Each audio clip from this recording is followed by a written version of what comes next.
আপনার সিমেন্ট যদি দেখা যাচ্ছে যে আপনার 5 একে বা 4 একে সিমেন্ট বালি দিয়ে কাজ করেন, আপনি এখন বলতেছেন যে আমি 3 একে সিমেন্ট বালি দিয়ে কাজ করব। আপনি 3 একে কেন, সমান সমান সিমেন্টও দিয়ে যদি কাজ করেন, সেখানে যদি কিউরিং না করেন বা পানি যদি না দেন, সেক্ষেত্রে কিন্তু আপনার কাজটা কিন্তু খুব বেশি লাস্টিং হবে না।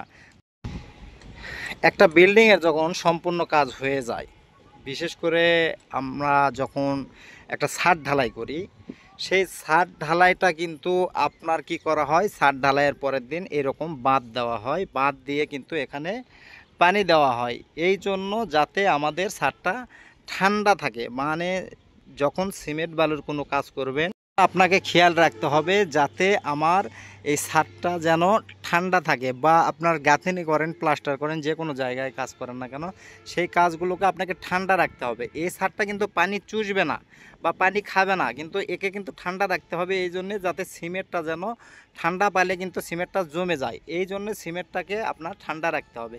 দেখেন এখানে যে কাজটা মালিক হয়তো পানি দিয়ে গেছে, এখানে হয়তো পানি দেখতে পাচ্ছেন আপনারা যে এখানে পানি আছে, আবার এই পাশে কিন্তু অর্ধেক পানি আছে অর্ধেক নাই।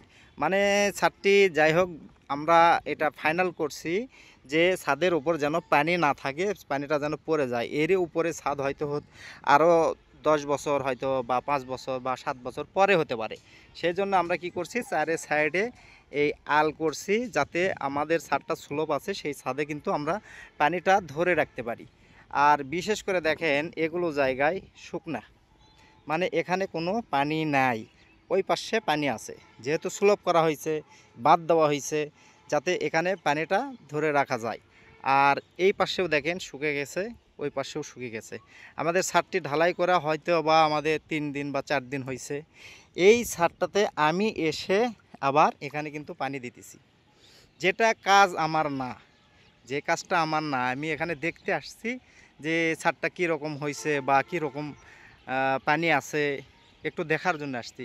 কিন্তু এই মালিকের বাসা কিন্তু এখান থেকে প্রায় 10 কিলো দূরে, 10 কিলোমিটার দূরে।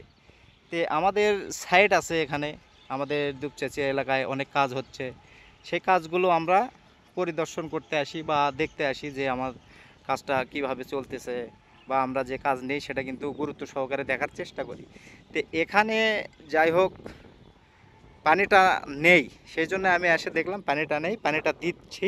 কিন্তু এটা কিন্তু মালিকের ফুল দায়িত্ব, যে এই পানি দেওয়ার দায়িত্বটা কিন্তু আমাদের নাই, মালিকের ফুল দায়িত্ব এই পানি দেওয়াটা। দেখেন এই পাশে শুকিয়ে গেছে, এইরকম শুকনা রাখা যাবে না।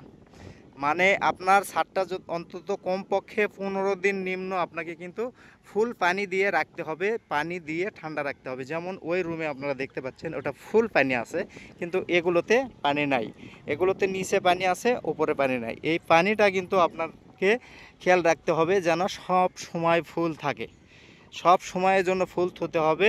বিশেষ করে কম করে হলেও 15 দিন। আমি এসে দেখলাম ওই সাইডে পানি নাই, আমি পাইপ মোটরটা চালু দিয়ে ওখানে দিয়ে রাখছি, কিন্তু আমি বা কতক্ষণ থাকবো, আমিও তো হয়তো বা অন্য কোনো কাজের সাইডে যাব।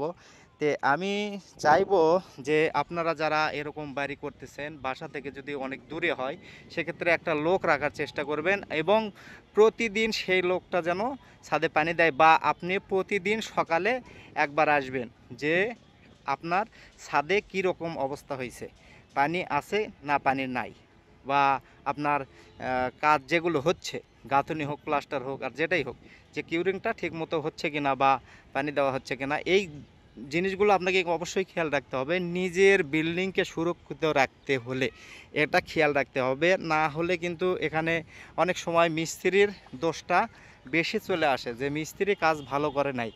মিস্ত্রি যতই ভালো কাজ করুক, আপনার সিমেন্ট যদি দেখা যাচ্ছে যে আপনার 5 একে বা 4 একে সিমেন্ট বালি দিয়ে কাজ করেন, আপনি এখন বলতেছেন যে আমি 3 একে সিমেন্ট বালি দিয়ে কাজ করব। আপনি 3 একে কেন, সমান সমান সিমেন্টও দিয়ে যদি কাজ করেন, সেখানে যদি কিউরিং না করেন বা পানি যদি না দেন, সেক্ষেত্রে কিন্তু আপনার কাজটা কিন্তু খুব বেশি লাস্টিং হবে না বা টেকসই হবে না।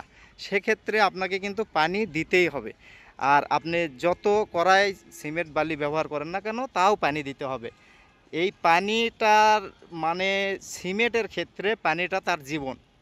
সিমেন্টে যত পানি মানে যত আপনার কাজের সাইডে যেখানে সিমেন্ট ব্যবহার করবেন সেখানে যত পানি দিবেন তত আপনার কাজটা মজবুত হবে।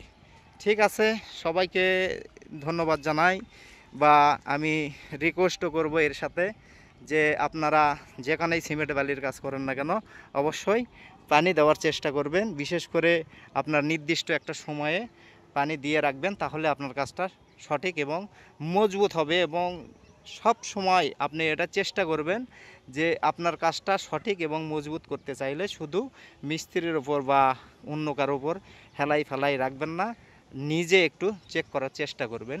যাই হোক, আমি এটা বলার উদ্দেশ্য যে আপনাদেরকে এই পরিস্থিতিটা দেখালাম স্বচক্ষে, এবং আপনাদেরকে সতর্ক করে দেওয়ার জন্য যে আপনার কাজটা যেন সঠিক এবং অ্যাকুরেটভাবে হয়। ঠিক আছে, সবাই ভালো থাকবেন, সুস্থ থাকবেন, সুন্দর থাকবেন। ধন্যবাদ সবাইকে।